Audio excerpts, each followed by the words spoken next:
Now I will show you one pyramid. There are so many pyramids in this course, isn't it?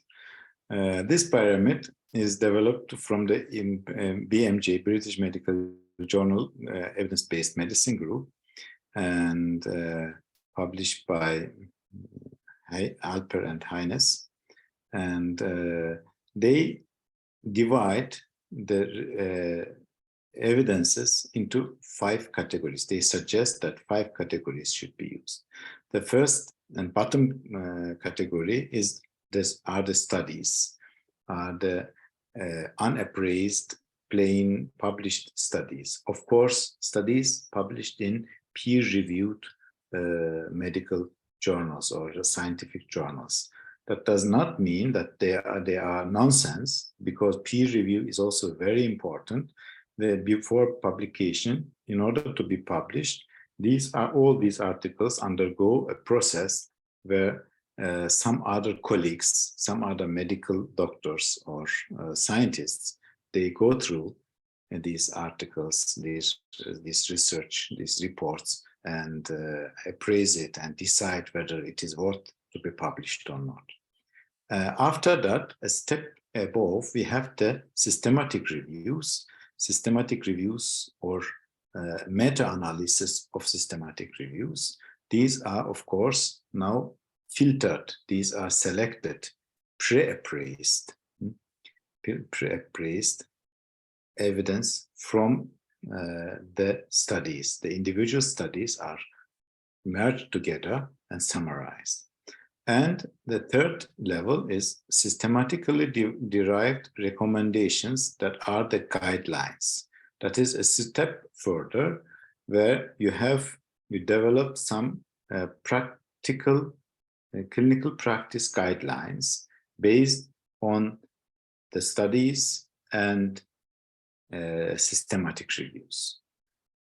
The fourth step suggested is synthesized summaries for clinical reference. These are the summaries integrating all these 3 lower layers: studies, systematic reviews, and guidelines. And the 5th level are systems in practice, which shall help the clinician, the practitioner, to take the most possible evidence-based decision. Let's go through these one by one, starting from the top. What are the systems? A perfect evidence-based clinical information system would integrate and concisely summarize all relevant and important research evidence about a clinical problem, and would automatically link through an electronic medical record the circumstances of a specific patient to the relevant information. So when we talk of systems, we understand that it is connected to our electronic medical records, to some information, some individual information about the patient. We have some detailed information about the age, sex, diseases, risk factors, comorbidities, etc., medications used. And all these information are merged together with the lower levels of the pyramid and brought to the clinician as a suggestion to apply a practice. The information contained in the system would be based on an explicit review process for finding and evaluating new evidence as it is published, and then reliably and promptly updating whenever important new high quality and confirmatory or discordant research evidence becomes available. So in the future, the systems will probably, with the developing technology, we will have more systems in practice, but I'm not capable to tell you proudly that today we have very good clinical systems in practice. And beyond that, systems are not there to tell the doctor what to do, of course. Nobody is there to tell the doctor what to do. They are just there to support the decision-making. to be a guidance to help you to take the best possible decision. Okay.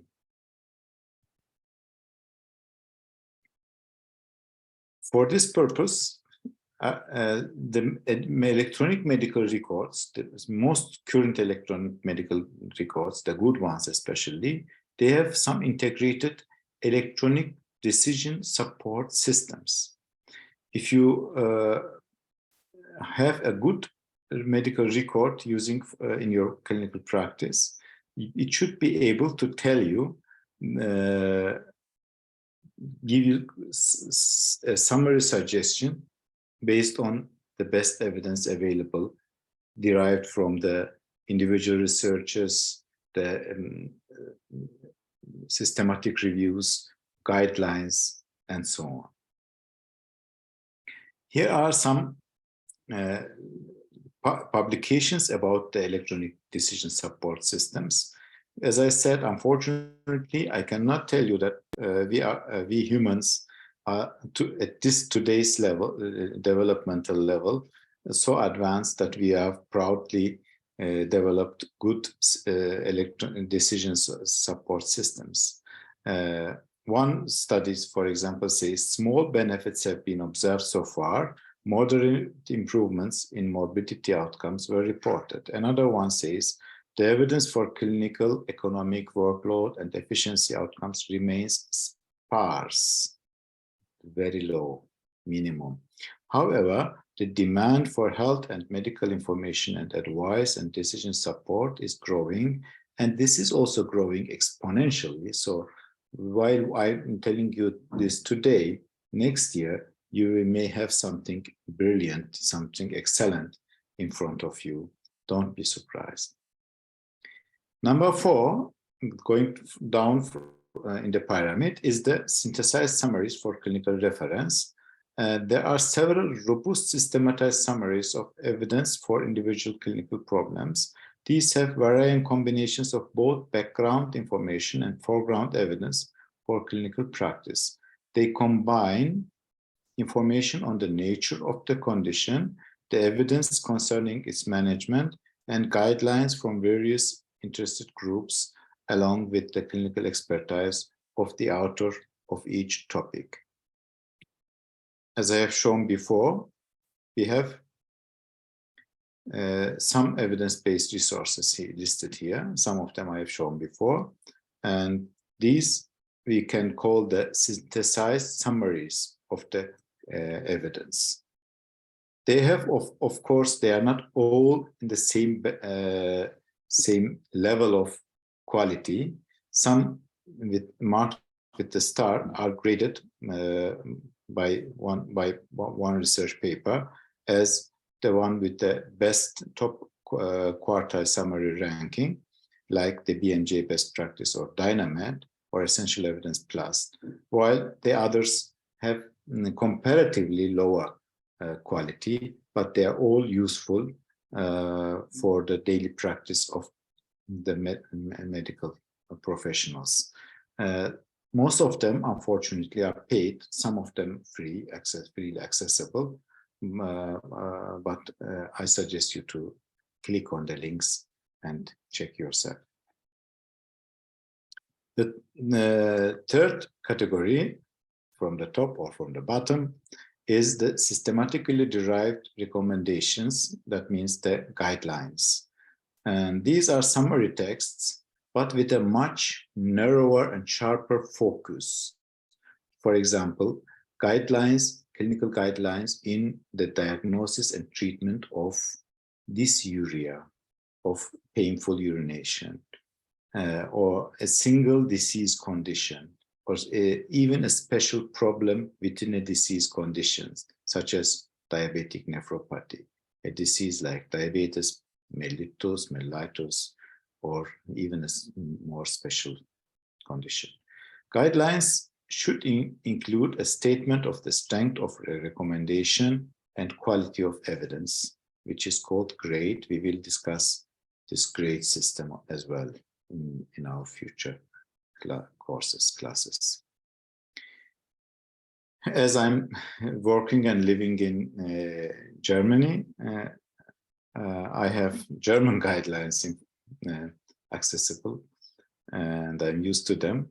So again here, this urea guideline, they have a long version, a short version, a guideline report, how the guideline was developed, and date of expiration, as I mentioned, date of expiration, and date of publication, when it was developed, who are the authors, who are the responsible people, who have supported the work, and the keywords.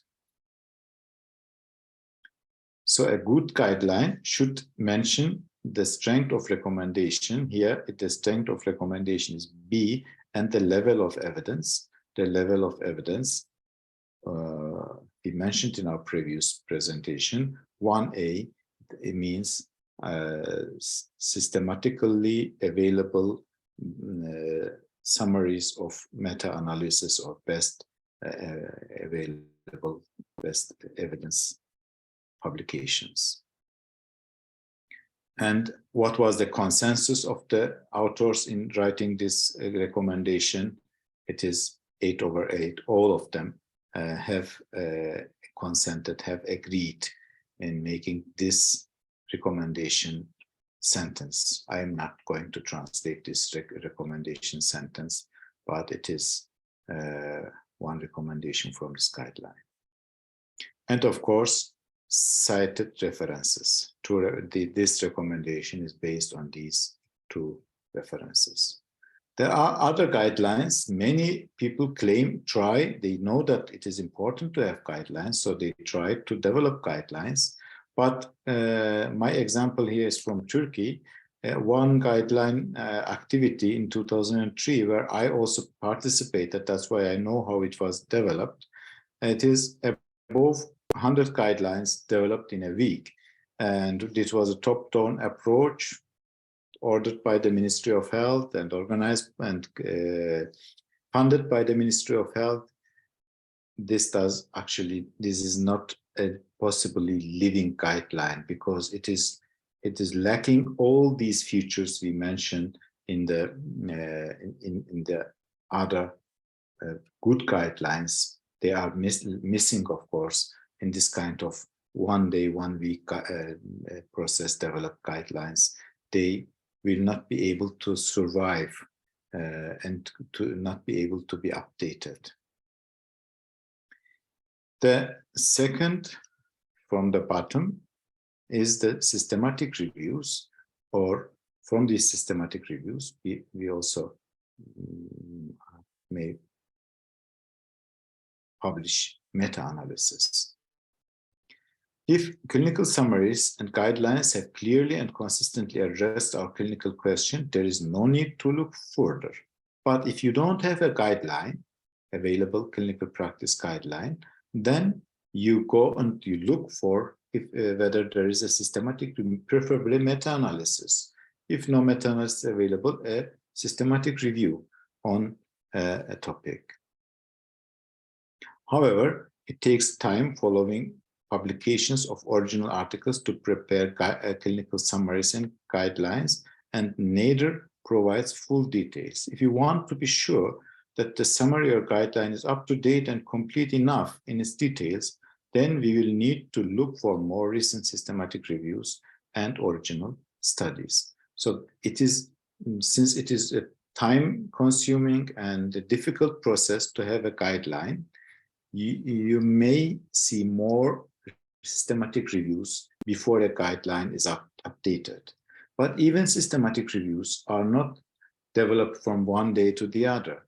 I'm working currently in a systematic review about anxiety studies, and this research is continuing since 2 years, and we only today we come on a stage to have a draft publication ready. So it took us approximately 2 years, and before it is published, it will be maybe 2.5 years. So also systematic reviews are time-consuming, and especially meta-analysis are time consuming and require a lot of time. This is accumulation of systematic reviews and meta-analysis you may find in the Cochrane library run by the Cochrane collaboration. And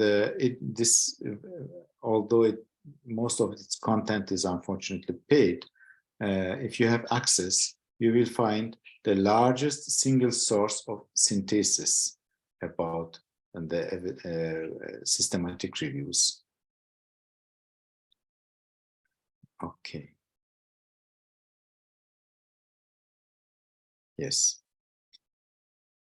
Another resource is evidence alerts, for example, Dynamed, and the website is Dynamed, and it includes all Cochrane reviews and systematic reviews from over 120 leading clinical journals. So they're collecting other systematic reviews beyond the Cochrane library.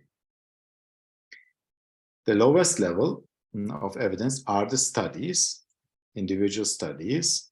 Since it takes time to summarize new evidence, summaries, guidelines, and synthesis, they require a lot of time. As I said, our anxiety study currently is running since 2 years, but at least 6 months, and sometimes longer. At least 6 months you require to have a summary of research. So if the other previously mentioned assets, they fail, then you are obliged to look for the individual studies. And the original studies, there are also many other resources for the original studies, but today the most commonly used two free resources are the PubMed and the Google Scholar. And I recommend both of them to be used to access new original studies, original research. Of course, websites such as the Access are also very useful. Why they are useful? They are not just simply accumulation of the evidence. They are, according to your preferences, they collect the new evidence potentially required for you, potentially useful for you, and they send you weekly or monthly, as to your wish, update posts where you can read according to your needs or to your preferences. Okay. Stop recording.